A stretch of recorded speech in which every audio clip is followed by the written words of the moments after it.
ఫిబ్రవరికి మహాశివరాత్రి నాడు ప్రతి ఒక్క గుడిలో గాని చాలా వైభవంగా పూజా కార్యక్రమాలు జరుగుతుంది. చాలా వరకు శివ భక్తులు వ్రతం పెట్టుకుంటారు. అదేవిధంగా మార్నింగ్ లేకపోతే ఈవినింగ్ శివరాత్రి రోజు గుళ్ళకి వెళ్ళి అక్కడ అభిషేకం కార్యక్రమం పెట్టుకుంటారు.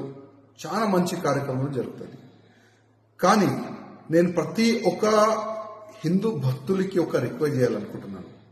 మీరు మన పూలు కానీ కొబ్బరికాయ కానీ స్వీట్ కానీ అది హిందువుల దగ్గరనే కొనాలని నేను అందరికీ రిక్వెస్ట్ చేస్తున్నాను. ఎందుకంటే చాలా వరకు మన హిందువులకి తెలియదు.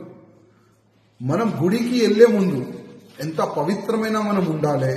మనమైతే ఉంటాం, స్నానం చేస్తాం, మంచి భక్తి భావనతోని మనం ఉంటాం. కానీ మనం ఆ పూజా సామాన్ ఉంటుంది కదా, ఆ పూజా సామాగ్రి అది మంచిగా ఉందా, అది క్లీన్ ఉందా లేదా, దానిపైన మనం దృష్టి పెట్టాం. అదే అమ్మేవాళ్ళు కరెక్ట్ ఉన్నాడా లేదా అది కూడా మనం దృష్టి పెట్టాం. ఎందుకంటే 8 దినాలు 10 దినాలు స్నానం చేయరు ఈ పూలు అమ్మేవాళ్ళు, ఈ స్వీట్ అమ్మేవాళ్ళు, ఈ కొబ్బరికాయ అమ్మేవాళ్ళు. వాళ్ళు స్నానం చేయరు 10 days 8 days వరకు. మళ్ళా ఏ మాంసం వాళ్ళు తిని ఆ పూలని చేతికి పెట్టి వాళ్ళు అమ్ముతారు. అది కూడా మీకు మాకు తెలియదు. అందుకోసం మనం అంత పవిత్రమైన ఉండి పూజకి మనం వెళ్ళిన తర్వాత అభిషేకం చేసి ఆ పూలు పళ్ళు ఆ కొబ్బరికాయ అది అన్ని ఎంత పవిత్రమైన ఉండాలి, దానిపైన మీరు కొద్దిగా దృష్టి పెట్టండి. అందుకోసం ఏదైనా వస్తువు కొనే ముందు కొద్దిగా ఆలోచన చేసి కొనండి. ఆయనకి బొట్టు ఉందా లేదా, బొట్టు ఉంటేనే కొనండి.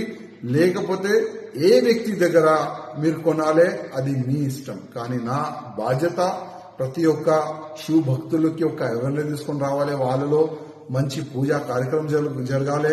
మహాశివరాత్రి రోజు మీరు ఒక మంచి సంకల్పంతో ఉంటారు, గుడికి వెళ్తారు, పూజా కార్యక్రమం చేస్తారు. ఆ దేవుడు మీ పైన ఆశీర్వాదం పెట్టాలి. ఆ ఆశీర్వాదం మీకు రావాలంటే మనము పూజా కరెక్ట్ చేయాలి. పూజా కరెక్ట్ చేయాలంటే ఆ సామాగ్రి, ఆ పూజా మనం పూలు అది కూడా పవిత్రమైన ఉండాలి. అదే ఉద్దేశంతో నేను మీకు అందరికీ నేను మెసేజ్ ఇస్తున్నాను. ఓం నమః శివాయ.